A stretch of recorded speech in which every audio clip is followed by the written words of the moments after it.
is an Unspoiled Network podcast.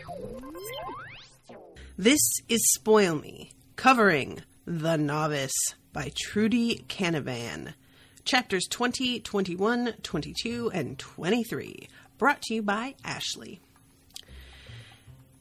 In these chapters, weirdly, it turns out that Acheron kind of is helping Sania out socially. You know, except for the whole being totally miserable and constantly afraid for your life and the lives of those you love. Welcome to Spoil Me.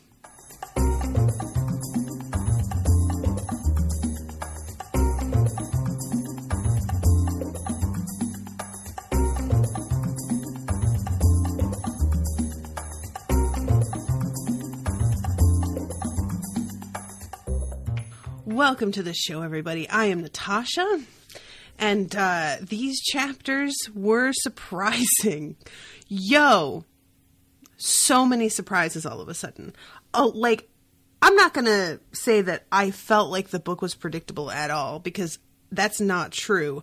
But it did follow Sania through the course of her studies in a somewhat sedate way, even though she was going through a lot, that was much more in line with, like, what I was expecting for her first year as a novice, especially considering the title of the book. So I figured that would be the majority of it, and then we would dip into what was going on with Acheron in the final book. And it turns out that we're going to deal with Acheron much sooner, but there's going to be this whole song and dance of everybody trying to keep the secret first. And that's the part that I didn't really see coming. I figured once he's revealed, it's this big explosive piece of news that everyone finds out at the same time. And instead, it's him slowly uncovering each and every person who knows and figuring out very specific ways to keep each of them silent. And that's so much worse.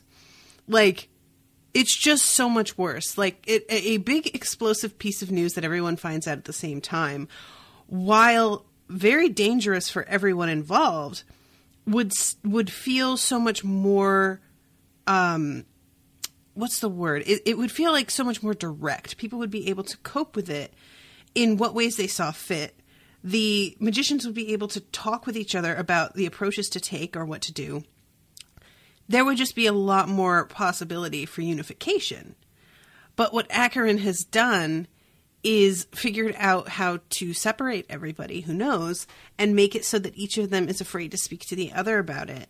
And that is such a more effective way of dealing with it when you have this smaller group of people who actually knows. If he was dealing with even like 6 or 7 people, then I think this wouldn't work. But he's only got to deal with 3, and that's pretty effective, you know? Like, so I didn't expect for us to have to deal with him. I didn't expect him to handle it the way that he is. And I'm also just so, like, completely distracted by the way that he talks about it with Lorelin. Because I'm going to get there. I'm getting ahead of myself. I always do that. But let's start from the beginning. So, chapter 20.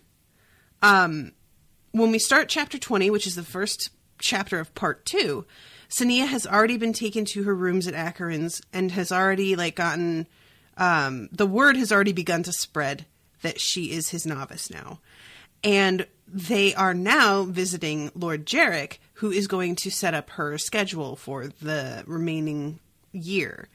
And Acheron is expressing some disappointment with how she hasn't been doing that well in warrior classes, and he wants her to study with somebody specific, Lord Yikmo.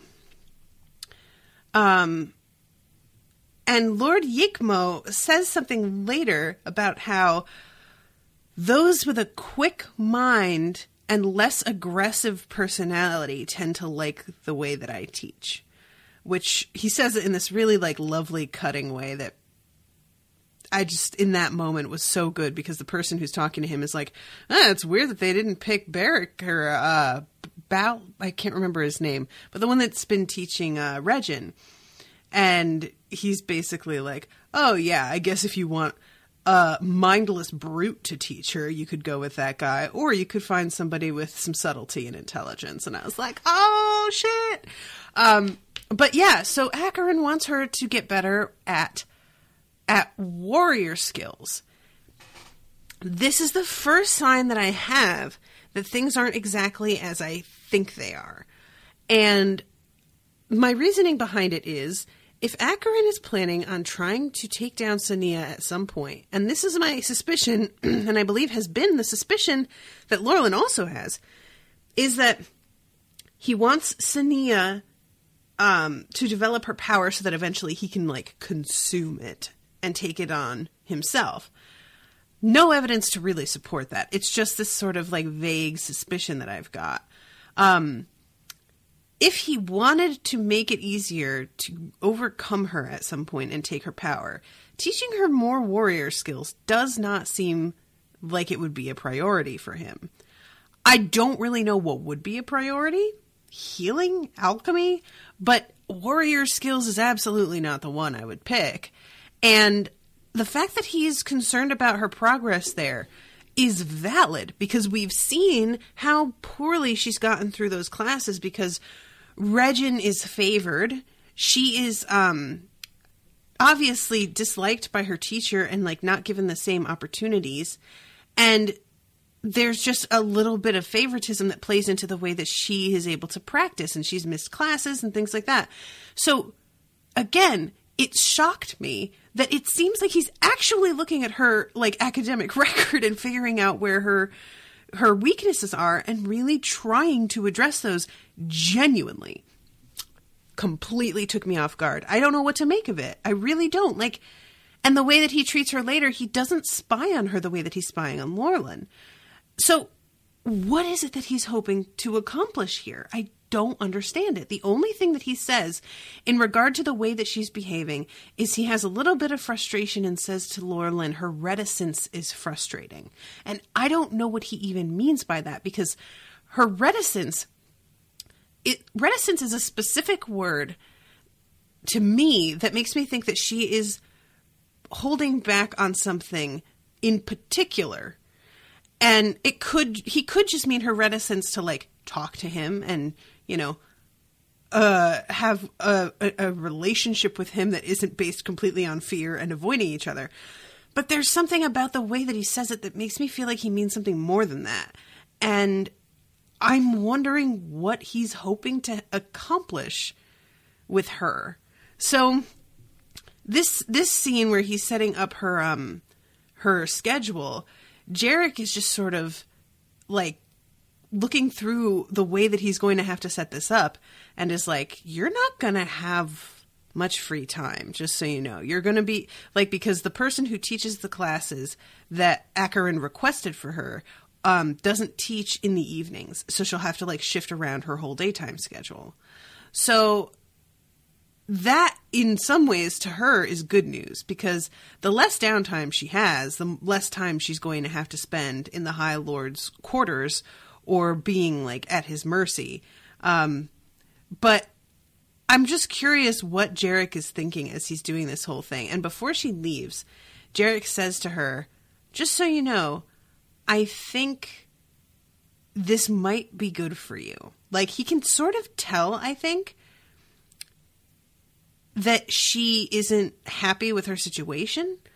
But Jarek, I was a little bit reassured by the fact that Jarek gives enough of a shit to not only care whether she's happy, but know that the social aspect of what's been going on at the school has been bad for her, and that she needs somebody to, like, sort of swoop in and save her. So yeah, I just really, like, kind of enjoyed this moment with Jarek, who Jarek isn't really much of anything in terms of a character, but it's always nice for me to feel like Sania has any allies among the staff, because it seems like so many of them dislike or distrust her the way that Regin is hoping everyone will, purely because of where she's from. So yeah, Jarek is just sort of like, I know that it's a bummer you're not going to have the camaraderie with your guardian the way that you did with Rothan, but having the High Lord as your guardian is going to do a lot more for you than Rothan ever could. So, and it turns out Jarek is fucking right. So I enjoyed this. And we get a little bit too during the scene while Jarek is creating her schedule, she's thinking back on all of the options that she sort of cycled through in terms of what she could do once she realized that Acheron knew that she knew. And she had thought maybe she could escape to the slums, but even if she managed to escape, which I kind of feel like she wouldn't be able to do without Acheron being able to sense and find her, if she managed to do that, he would be able to hurt Rothan to try and like send a message to her. And then she's like, well, I could warn Rothan that I'm going to run, and that way Rothan could get out before I did. But Lorland then would also be in danger. Then she's like, well, maybe I could time it so that I could tell both of them before I disappeared. But if they both disappeared and she vanished, something would happen to cause like that would make so many people suspicious that things would turn around to the suspicion would fall on Acheron, she thinks. I'm not entirely sure that I agree with that. I don't know what people would think if she, Lorland, and Rothan all disappeared at the same time. But I kind of wonder if they wouldn't, I don't know, maybe since Lorland's the administrator and the closest to Acheron, maybe she's right if something happened with him. So she could, and it says she could bring about a confrontation that would devastate the guild and possibly the whole of Kyrelia, which is a really good point. I forget how much Kyrelia depends on their magicians. In comparison to a lot of other countries, it's like their whole like government and policing system. So she realizes that the fate of almost the entire country sort of rests in her hands. And of course, no pressure. Like, that's a horrible thing to suddenly know about yourself. So yeah, she's thinking of all of this when Jarek is arranging her schedule. And when she gets up and leaves, he says that thing to her. As she passes all of the novices in the hall, we get our first taste of how different things are going to be for her. It turns out, and I'm not entirely sure, to be honest, and anybody who has read this before and knows whether this is true or not, please let me know, because I don't remember. It turns out that when she is Acheron's novice, she has a little sigil on her sleeves that is the guild sigil, which is what Acheron has taken as his own, because he has pledged his life to the guild, and so he has set aside any family sigil that he may have had before. So her sleeve has the sigil of the guild, which signals to everyone who her guardian is. Did she have something like this when she was Rothan's novice? Or is it just Acheron who gets this sort of robe with a sigil on it? Because he's High Lord, and all of the other guardians only get, standard regular robes? Or do they get? I can't remember. But yeah, I'm interested if anybody can tell me that, because it's just curious to me if you're able to tell just by looking at somebody who their guardian is. But in this case, it's really marked, the difference in the way that people are talking to her and treating her. Abby is saying, I think it's just Acheron. Okay. That sort of, that sounds true to me. But it would be kind of interesting, if everybody had a little sigil, sort of Game of Thrones style, like a little brooch.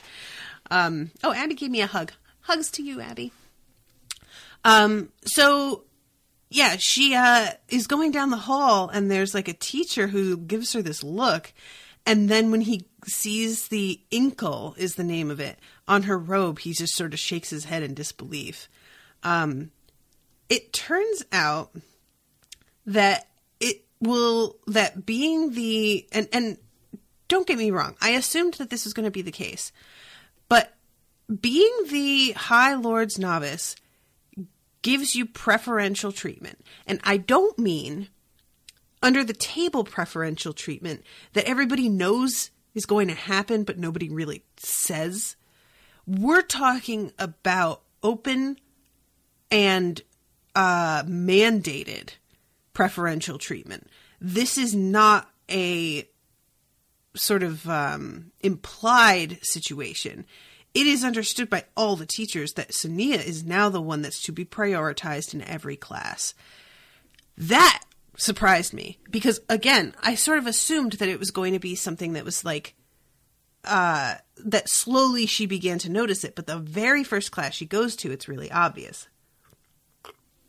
Excuse me, taking a sip of my tea here. Talking by myself for an hour really gets my throat dry. So she goes in, and the first class that she has is with Lord Elbin. And Lord Elbin cleared a seat for her at the front of the class. And when she looks up and realizes that it's Porrel's seat, she turns and looks at Porrel, who has now been moved to the back of the room. And Porrel blushes and, like, obviously is kind of resentful. She doesn't even want the seat, though. So there's all kinds of things happening here. One, the fact that she's being pulled to the front of the room because this is like the ideal situation for her, according to the teacher. Two, Porrel gets demoted because of her, which, wow, way to start a bunch of like little bits of resentment, because if every class does this and if it's not always Porrel that gets shunted back, there's going to be a few students that she's like displaced because of her rising position, which is a real recipe for people being irritated with her. But I like the fact that this is so blatant is just so shocking to me. And it just goes to show that I don't really understand the Guardian process the way that I feel like I did.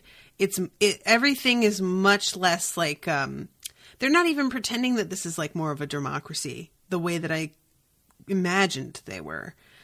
So it turns out in the end that Sania does not take that front row seat. She likes being by the window. She doesn't like to be in the view of everybody in the class, which I really deeply understand. Like, I don't think I would want that either. And she has to argue with the teacher about it because he's insisting, if you don't come up here, it's going to look like I'm neglecting my student, or Acheron's student. And she says, if, like, you don't let me sit where I want, I could tell Acheron that. And he says, well, you wouldn't bother him over something so small, would you? And she says, I really doubt he would be interested in my seating arrangement at all. So basically, like, no, I won't talk to him, but you're concerned that he's going to say something to you, and I don't think he's even going to hear about this. So Lord Elbin is finally like, okay. And she walks out of there thinking to herself, God damn, I just argued down my teacher, and that is not something I would ever have been allowed to do. So things, they are a-changin'. And then, this was a fun one. Fucking Regin.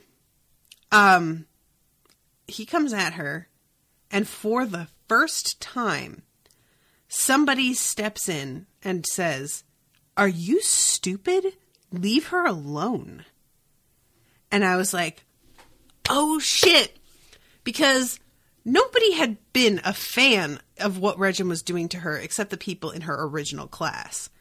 But nobody ever stood up for her either.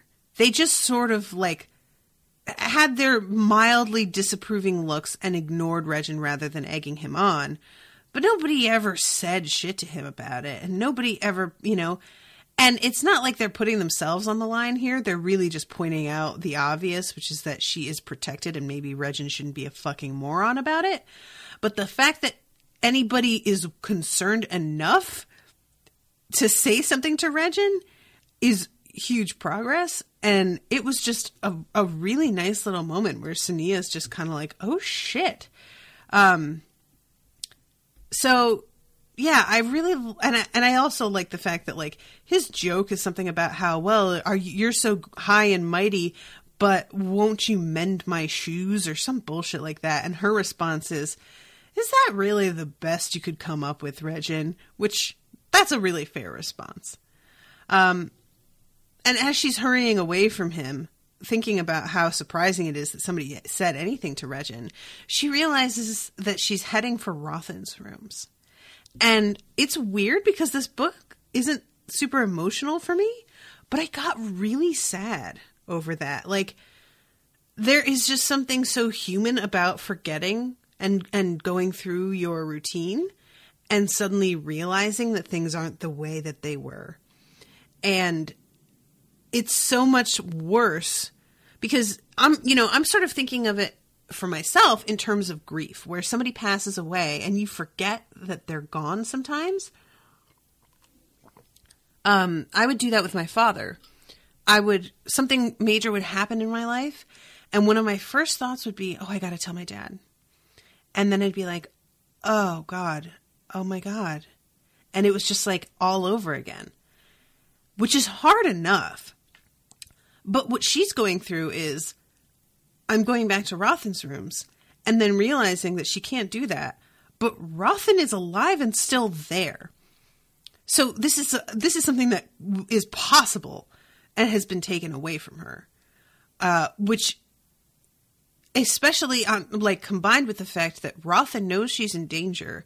So Rothan is worried about her this entire time. It makes the situation so much more, muddled, I guess is the word I want. So yeah, I just really was touched by that. And she has to sort of like get control of herself and turns back to go to the food hall instead. And then decides that she'll go to the library after that. Basically do as much as she can to stay out of her rooms for as long as she can. So that's the start of that chapter. And then we go to Lorelin. And we finally find out what happened on the night that Acheron found out Lorelin knew. And it's worse than I thought. I don't know how I thought this went. But I guess I sort of thought that Acheron, enthralled Lorelin, which, don't get me wrong, is certainly bad enough.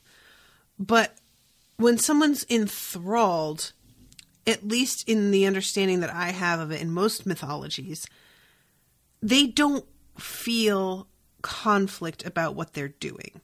The person who is enthralled's mind has been sort of taken completely over to the point that they are no longer in their body and they're just doing what they're told. What wound up happening with Lorelin is that Acheron can sense surface thoughts.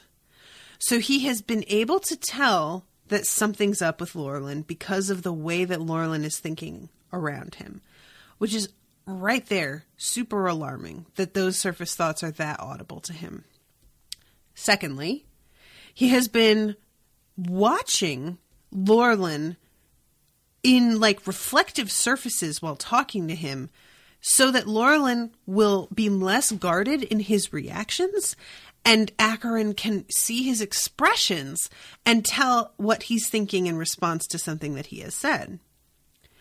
And this all winds up with Acheron basically straight up saying to Lorelin, "All right, buddy, I know you know. Who else knows?" And Lorelin initially is like, "What do you mean? No, what? Who knows what? What do you mean? I never said what?" And of course, Acheron is super impatient with this and is like, "Can you not lie to me? Because number one, you're bad at it. Number two, I can read your fucking mind, so wasted effort. And number three, there is no fucking way you kept this shit to yourself. I know you, and somebody else has to know." And he winds up forcing Lorelin back into his chair and forcibly reads his mind in this really awful sort of invasive scene that's akin to a sexual assault in a way. It's just taking away someone's will and invading their privacy, and it's just so gross and awful.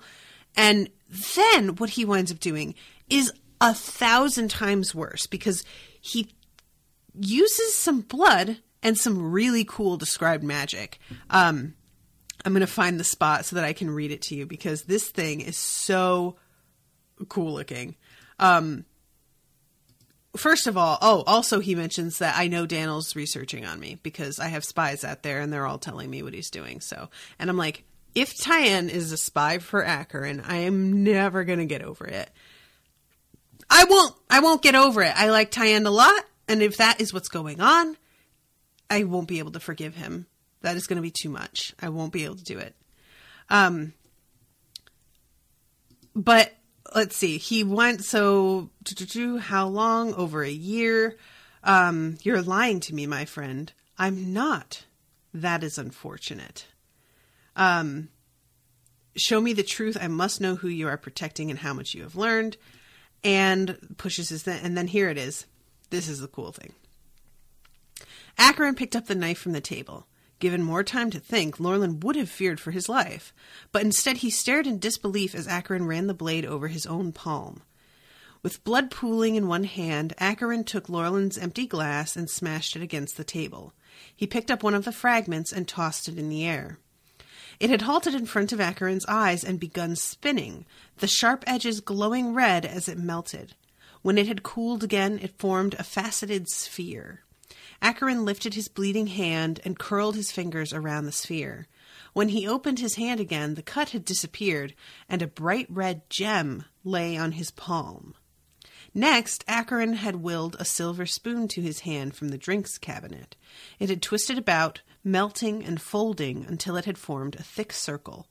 Acheron took the gem between two fingers and placed it in the thickest part of the band, which closed about it like a flower. Then he held the ring out to Lorlan. Put it on. I'm sorry. I know Acheron's like the bad guy, but that's some awesome cool shit. Like, that's really cool.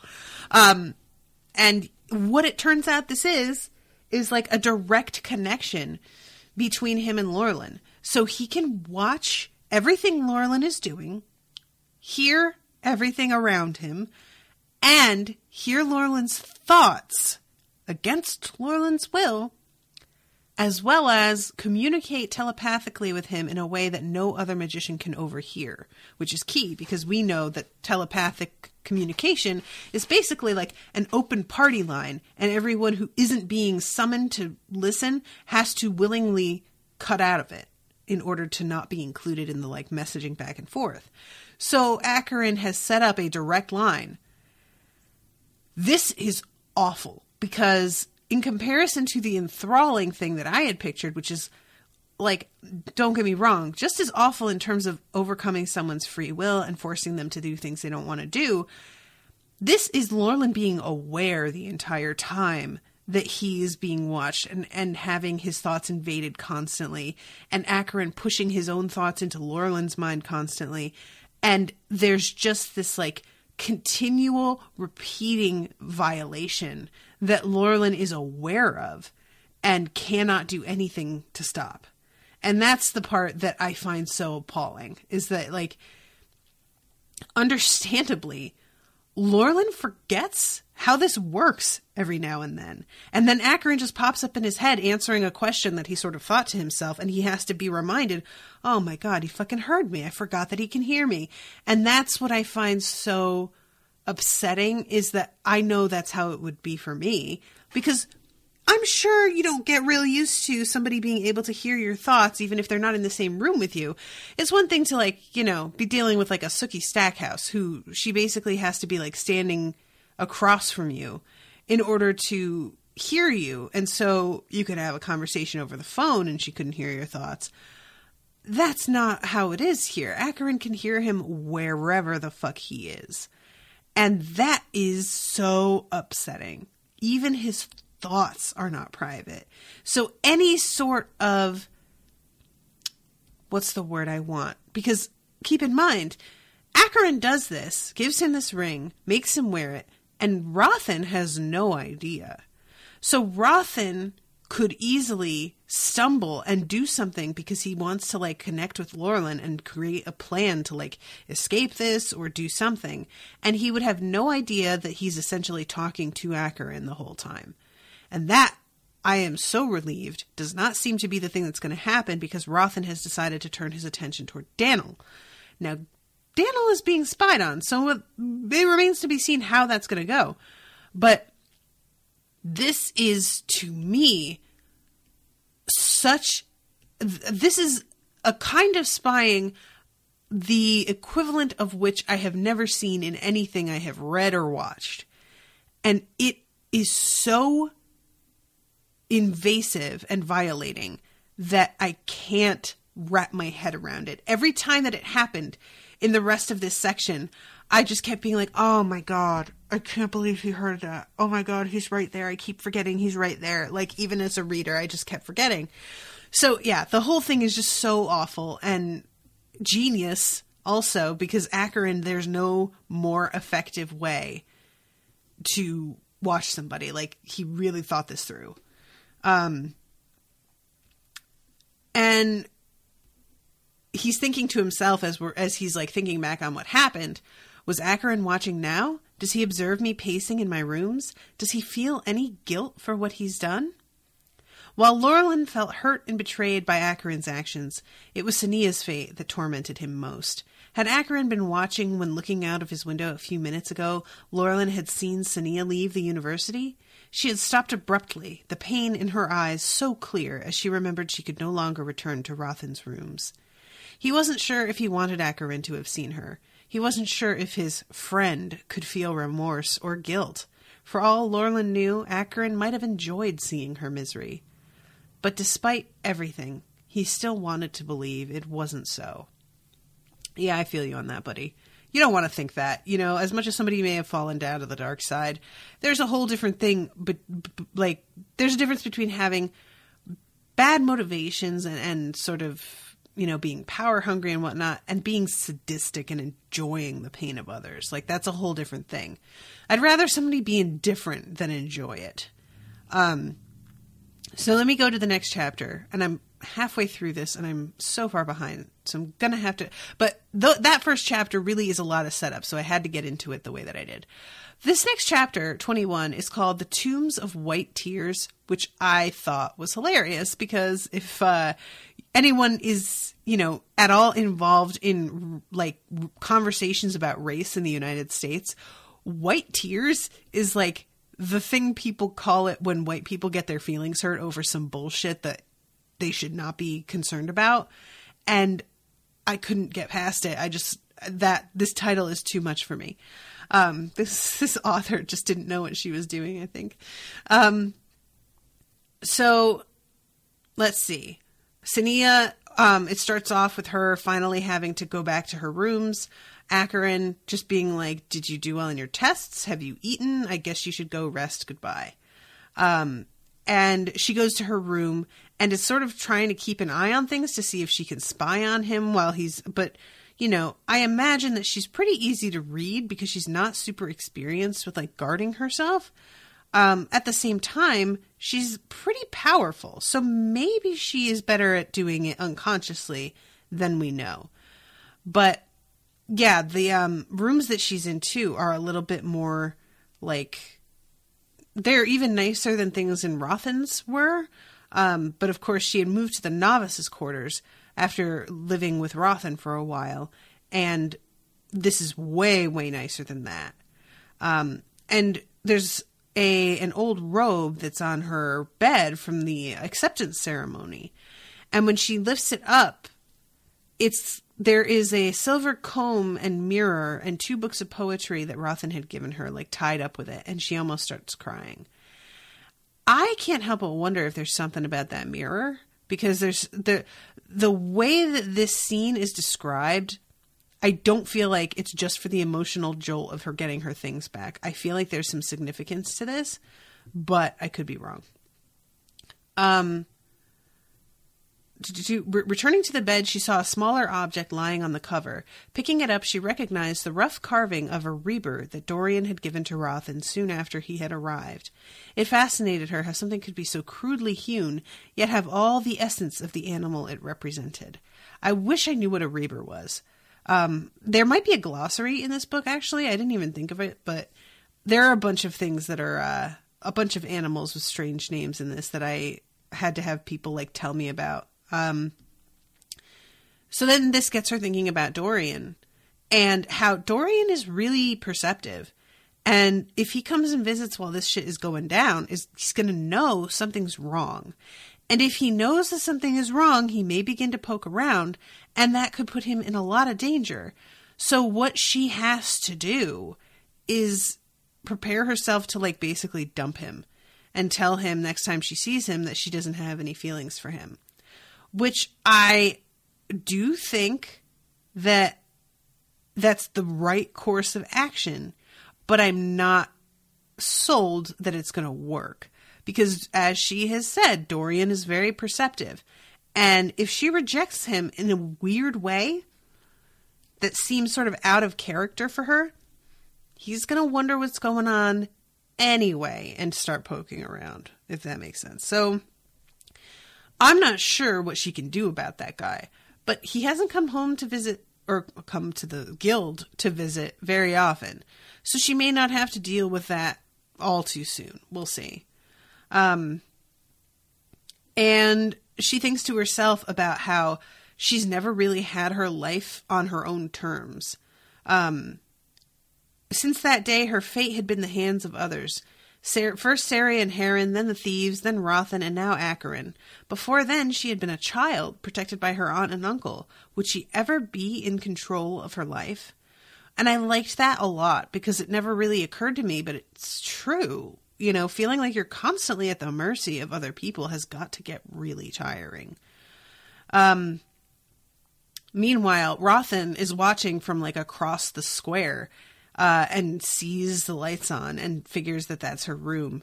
And he's trying to figure out what he can do. And this is when he decides that he can get in touch with Daniel. So again, I'm not exactly sure what kind of spying is set up on Daniel, but I don't know how he can communicate with him. A letter would be the only method that I can think of, and a letter can be intercepted and read and then passed on as if it had not been read. So I'm hoping that he has a better idea than that, but we'll see. So then we go to Daniel, and he is with Tyend, and they are coming to this set of caves that are set into this cliffside at Vin. And apparently the people come every month at the full moon and leave gifts to the dead because these are tombs. And I was really startled by that. Like every month, that's really often, actually. But it's a cool custom. And so he's going in to like explore and get a feel for it.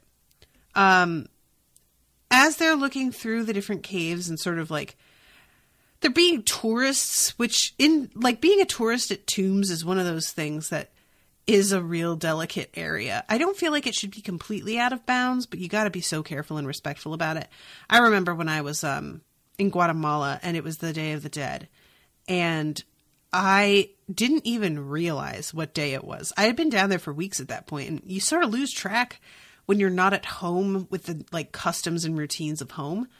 And I just saw this like throng of people heading in this direction, and I decided to follow them and see what the fuck was going on, because there were frequently like festivals and stuff, and I had nothing to do that day, so I followed, and it was like crowds and crowds of people outside of this huge walled cemetery, and all of these marigolds for sale, and tons of candles for sale, and ribbons for sale, and things like that.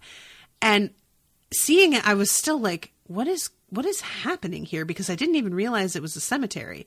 And then I followed the crowd that was heading into the cemetery and realized, because I saw all of these amazing decorations that people were doing. They had the tall sort of like mausoleum where you have where you slide somebody's coffin in rather than burying them. And that way whole families would have like buildings basically. And it was, I had to be really cautious because I realized like in the middle of it, oh my God, I'm sort of in the middle of a private thing that people are like celebrating their loved ones and shit. And I felt really weird about it because I didn't mean to invade their space, but it definitely felt a little bit like an invasion. So I tried to just sort of stay in the background and stay out of the main like areas of activity and just sort of observe from the outskirts. And it was still beautiful and really, really cool. And something that I wish we did in the United States. We're in a lot of ways really happy to just put people in graveyards and sort of leave it. And of course, it's, you know, on an individual basis, we will go back and see somebody that meant something to us and leave flowers or whatever. But there isn't a cultural day of joining together to all address, like other than Veterans Day or something specifically honoring those who were at war. And I wish that we had that more. I wish that we celebrated Halloween in that sort of way. Because you can do it on your own, but it doesn't have the same community feel and celebratory feel that it did here. So anyway, Daniel he discovers an entrance to this really, really tiny cave, this crack that you'd have to like slide through sideways. And there's a symbol carved above the door that Daniel recognizes. And I'm not sure that we ever are told exactly what that symbol is. But he like slips in there and there's a guard who gives them a guide. I think he drew out a small flute and blew a single note. After a moment, a boy in a simple belted shift appeared in the doorway. He beckoned, and as Daniel and Tyann stepped through the door, indicated that they should go first. As they started down a narrow tunnel, he followed silently. So they have, like, I guess they're prepared for tourists because they have this kid that's like ready and waiting to lead them around. And as they go through, Daniel's thinking about the various times that he has been in like really enclosed underground spaces and starts to get kind of nervous about it. And Tyann realizes that and is like, dude, are you okay? Because he's like breathing fast, apparently. Remembering like the time that he was following Fergan and thought that there was somebody there, but wasn't sure. And then it turned out to be the High Lord was like right behind him. And you get the impression here that Daniel is more afraid of the High Lord than he like lets on or talks about, because the memory of that just really does freak him out. And it's startling to him when he talks about it with Tyann later, that Tyann is as afraid of Daniel in probably a lot of ways as Daniel is of the High Lord. So Daniel's kind of like, what? Come on, I'm not scary. And he's like, well, you did kill a guy, and also, I don't know what else you can do. So you're just kind of a big pool of power that could change everything according to your desires without me having any control over it whenever you feel like it. So yeah, that's really very scary to be around. And Daniel says, I didn't mean to kill him. And Tyann says, how are you feeling about that? And Daniel says, not great. You? And Tyann says, I'm not sure. It's like I've got two different and opposing views. I'm not sorry you killed him, but I do think killing is wrong. I suppose it's the uncertainty that bothers me most. Who really knows whether it was right or wrong? I've read more books than most people I know, and none of them agree on anything. But there's one thing I do want to say to you. Thank you for saving my life. And Daniel feels so much better from Tyann saying this. He had needed Tyann's gratitude. It did not make his conscience easier to live with, but it helped him to keep the whole event in perspective. So yeah, I'm going to kind of jump ahead with what's going on with the cave here. They come into this like amazing huge hall, like that's called the Tombs of White Tears. And there is this tiny little, like what they call the mouth of death at the end of it, that is much narrower, and they managed to get through it. And there are all of these bodies buried here, like lots of skeletons. I shouldn't say bodies. That suggests that there's flesh left, and there is not. And as they like continue on through, I found this so interesting because the cave is growing because of the way that the minerals, drip and deposit with the stalactites and everything. And so a lot of the tombs like were built in such a way that the stalactites would close the entrance off eventually, which is a really awesome idea. And they get to this spot where there's this like wall that seems to be a dead end. And Tyann like sort of peers around and finds this tiny hole, and Daniel creates a spark and sends it through. And beyond it, there is a cave with a coffin in the center of the room. The walls inside were partly coated in mineral sediment, but much of the original carved decoration was still visible. And, well, I wanted to like jump ahead here, but I don't remember exactly how it's worded, but I'll just do my paraphrasing here. They wind up like reading in what's sort of like hieroglyphs, a story about a woman who protected everything with high magic, I think is the wording. And they keep seeing this repeated, the term for high magic, repeated above an image of her touching somebody on the hand who is kneeling before her, which sounds very much like what Acheron is doing, having someone kneel and offer up their blood, and he is able to absorb power from it. Of course, poor Daniel doesn't know about that. So he's like, oh, maybe she's healing them. Maybe that's the magic. And I'm like, oh, you sweet summer child. So yeah, we'll see how that goes. And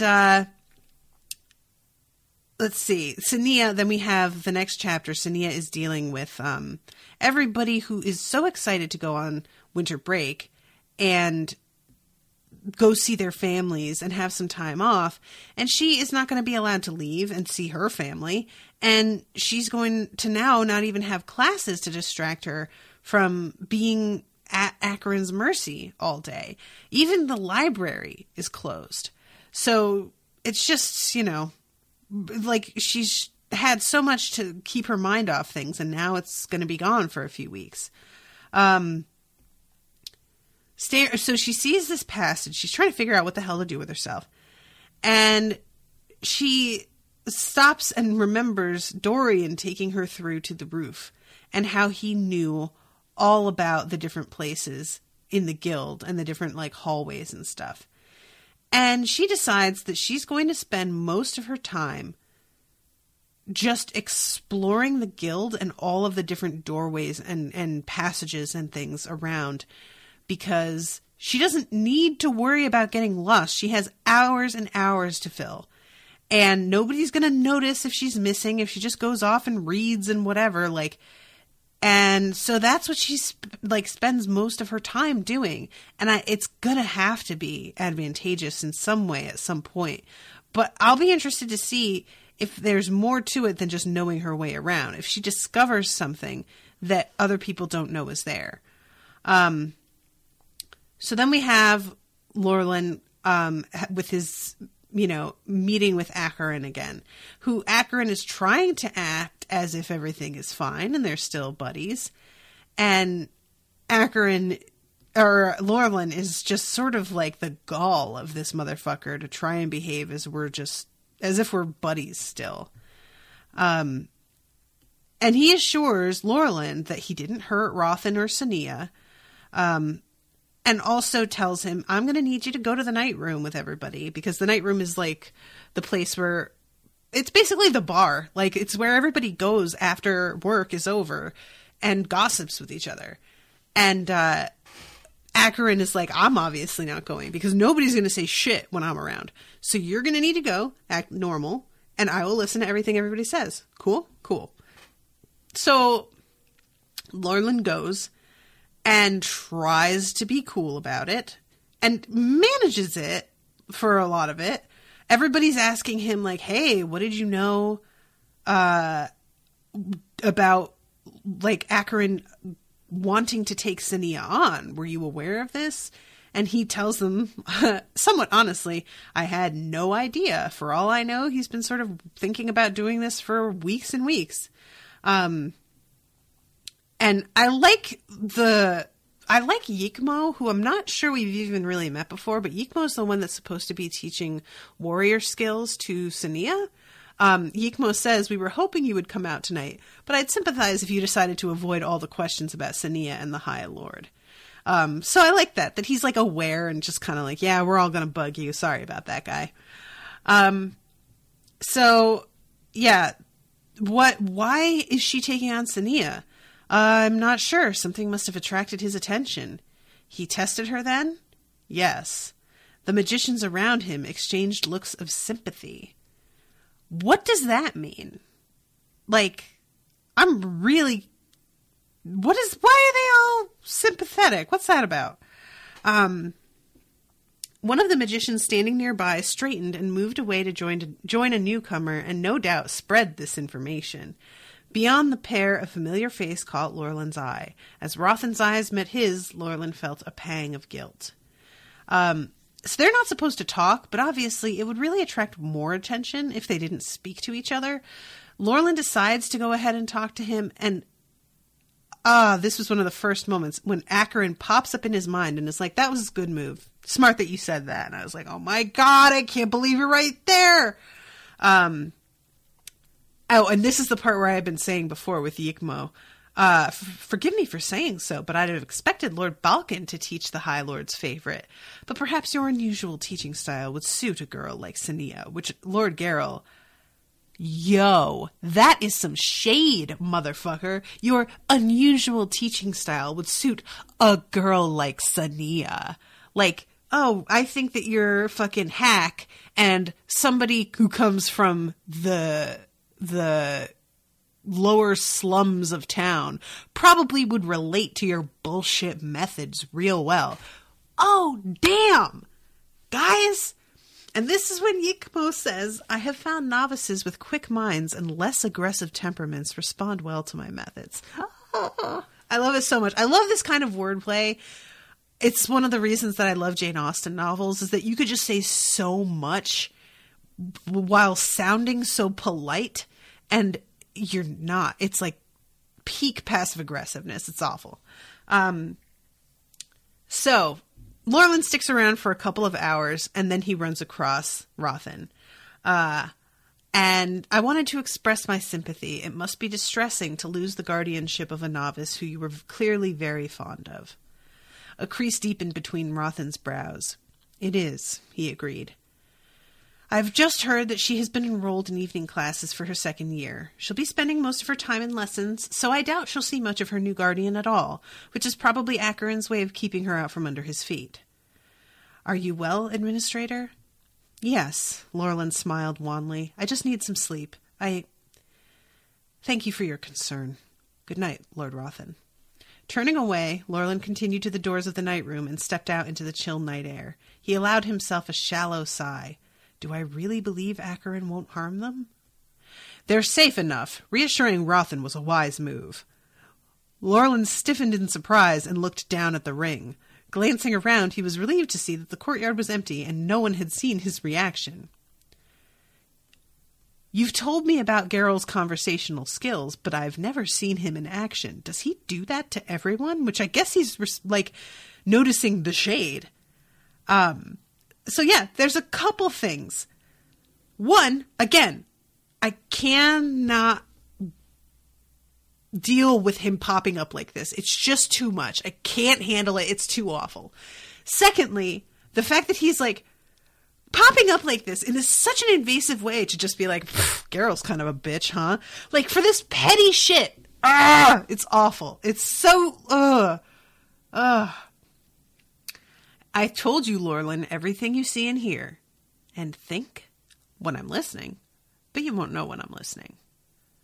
Appalled, Lorland grasped the ring and began twisting it off. Stop, Lorland. You're tormented with enough guilt already. Don't force me to make it worse. Ooh, that is a fucking good threat. He doesn't say anybody's name. He doesn't say anything specific. Just yeah, you know that guilt you're feeling? I could triple that. Don't even test me. Abby's saying, I think the sympathy is for Sania having had to be tested by the High Lord. Well, yeah, but Abby, what does he do when he tests people normally that everybody's wincing in sympathy? Like, because we know that he doesn't do that with her, right? He just takes over and that's it. He never does test her as far as we've seen. So I'm worried about that. That like, concerns me because the way that everybody winces in sympathy makes me think that he like tests all of the new instructors as well to figure out like what their potential is. And all of them seem to not like that. So I don't feel like that's a good sign. So then we have Sania, who is busy making like maps of all of the different hallways and passageways that she has gotten to. And she starts to go in through some areas where she's not sure she's supposed to be. Some spots where she's like, I can open this door, but it might be the door to somebody's apartments, and then I will be invading their space and they will be very mad at me. But she decides to do it anyway. And that's really the only way to explore things like this, is to just be like, oh, well, if I fuck some shit up, then hopefully I can just ask forgiveness.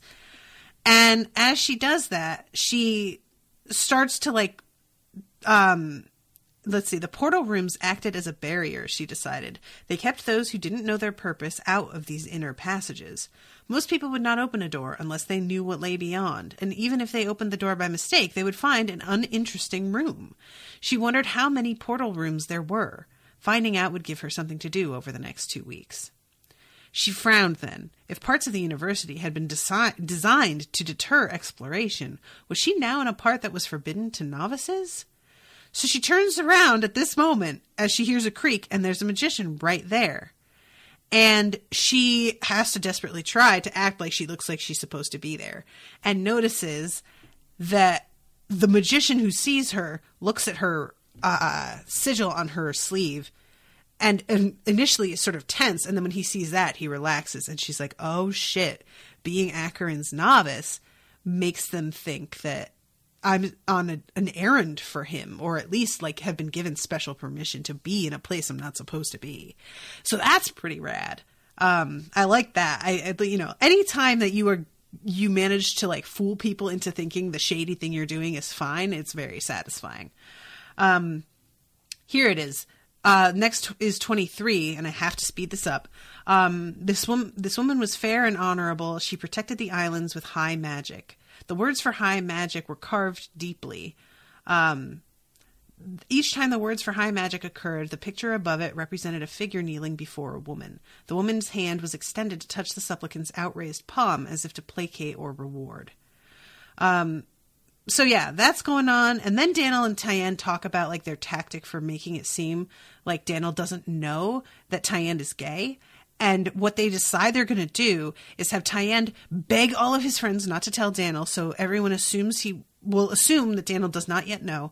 And Daniel will, if anyone suggests it to him, will be outraged at them trying to slander Tyann's name, and will act pretty superior and make everybody think that he's a typical Corellian who does not hold with that type of thing.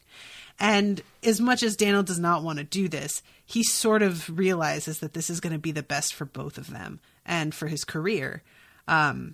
So yeah, I thought that this was actually a pretty good plan. It's a shame that they have to worry about it, but yeah. So let's see. We have Austin and Lorelyn talking about whether or not Lorelyn has had a disagreement, and fucking Acheron pops in to be like, tell him we have over something minor. And I'm like, God damn it, Acheron, stop it. So he tells him that I wasn't sure about him taking on Sania and just that whole thing, and sort of sets his mind to rest that obviously there has been a bit of a schism. And then the fucking Lord shows up, and this is the thing. And I really wanted to get here before I had to wrap up. So first, Lorelyn's surprised that Acheron didn't give Sania one of these rings, which she would be, wouldn't you? And then he is really glad that fucking Acheron hasn't forced Sania to stay in her rooms for the whole break. But I'm like, dude, I mean, I agree with you, and I'm glad also, but like that would have attracted more attention than anything. So it's not really that surprising. Why have you done this, Acheron? Why black magic? Of all people, Lorlan, you are the one I wish I could tell. I saw it change how you regard me. If you'd thought defeating me was possible, you would have sent the guild against me. Why didn't you ask what I was doing when you first learned of it? Because I didn't know what you would do. After all the years we were friends, you didn't trust me? After what I saw in Sania's mind, I realized I didn't know you at all. Acheron's brow rose. That's understandable. It's a powerful thing, this belief that black magic is evil. Is it? Acheron frowned, his eyes focusing far beyond the floor. Yes. Then why practice it? Lorlan demanded. He held up the hand bearing the ring. Why this? I cannot tell you. Be assured I'm not intending to take over the guild. You don't have to. You're already High Lord. The corners of Acheron's mouth curled up. I am, aren't I? Then be assured that I'm not about to destroy the guild or anything else you hold dear. I will tell you one day, Lorlan. I promise you that. What is this about? This is the thing. I'm dying to know. Oh my god, I can't handle it. Like and I've been saying, I don't think that fucking serial killer is Acheron out there. I don't think so. Like, I just don't think so. Yeah, I don't know. So then we have Rothan, who is taking a sleeping medication and thinking about his wife and slipping off into a peaceful sleep because he's so, like, worried about everything that he can't sleep. And that's the end of the section. Some good shit, guys. I don't know what to think. So, that's it. Abby says, I assume he makes you do magical stuff until he beats you. Yeah, I figure that's probably what he does. It's just like the way everyone reacts makes it sound like it was really painful. So I'm just curious what...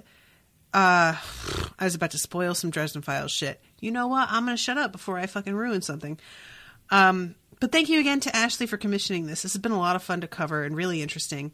And thank you to Abby for coming today. Appreciate having you here and all of your comments. So, all right, guys, I'm going to wrap this one up. I'm going to be doing The Grace of Kings shortly, which is another favorite that I've been really enjoying. And I will see you soon with a new episode. Toodaloo, motherfuckers.